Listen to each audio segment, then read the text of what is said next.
מזכירות לי במתיני, את יפה בלב מדבר, נותנת לי את נשמתך.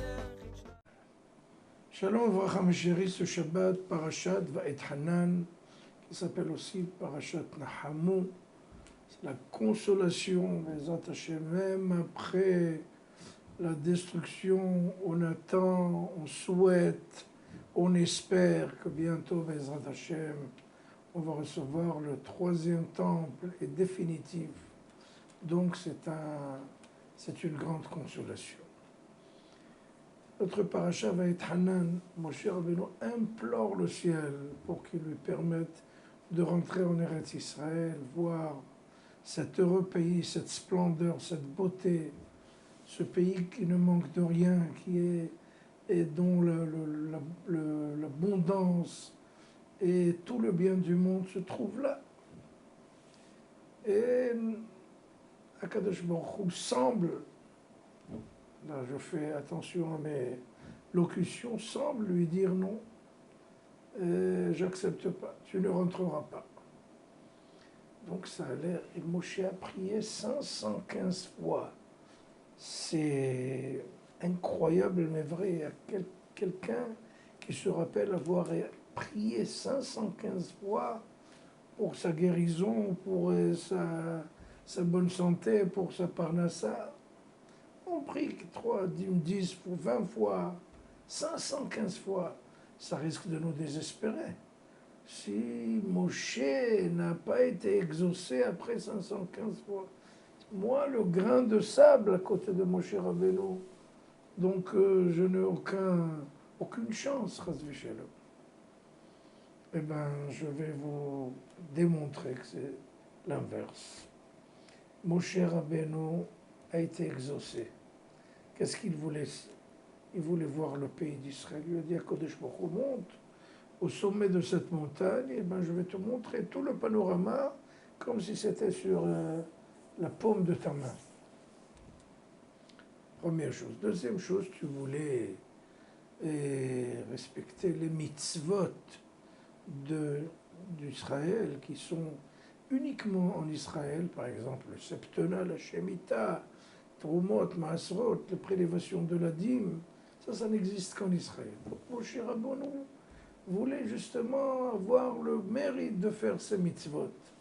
Kadosh Baruch Hu lui a dit, tu as demandé avec autant d'engouement et de volonté de tout cœur, et ben c'est comme si tu les avais déjà faits.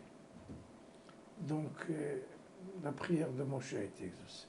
Si vous allez me répondre qu'il n'est pas rentré en Eretz Israël, eh bien le Zohar Kadosh dit une chose terrible. Si Moshe Rabbeinu était rentré en Israël, il aurait construit le temple, et Moshe Rabbeinu symbolise l'éternité.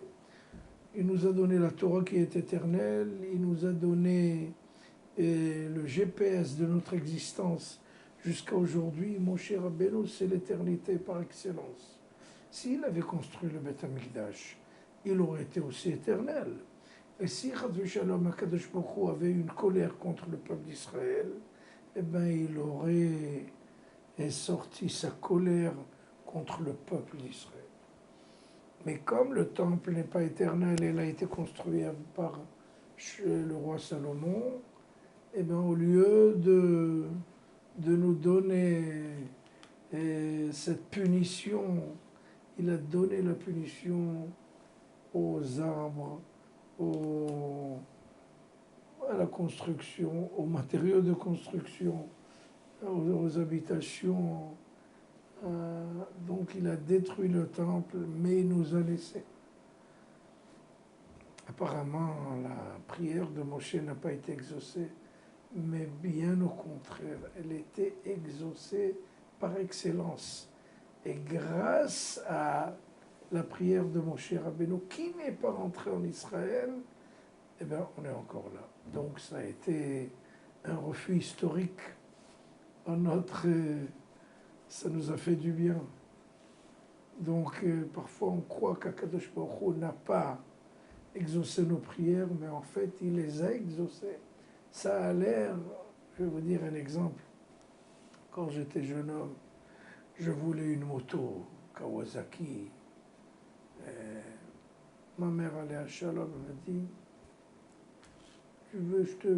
je vais t'apporter le soleil et la terre, je t'achète, pas une moto. Pour moi, ce n'était pas une prière qui a été exaucée, mais en fin de compte, quand on fait le récapitulatif, cette prière a été vraiment exaucée pour quelqu'un comme moi, qui aurait fait des choses très graves et qui font très peur. Bon, je suis encore là grâce à la prière qui n'a pas été exaucée.